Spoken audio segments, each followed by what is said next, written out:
ในเวลานี้พร้อมแล้วที่จะประกาศแอปที่ทันสมัยและมาแรงที่สุดในตอนนี้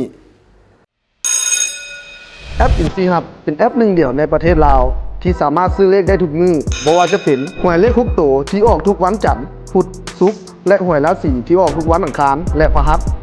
ซื้อปุ๊บรับส่วนลดหน้าบินทันที 10% และรับอีก 5% ของทุกยอดซื้อที่ทานแนะนำซื้อง่ายจ่ายไวปลอดภัยเชื่อถือได้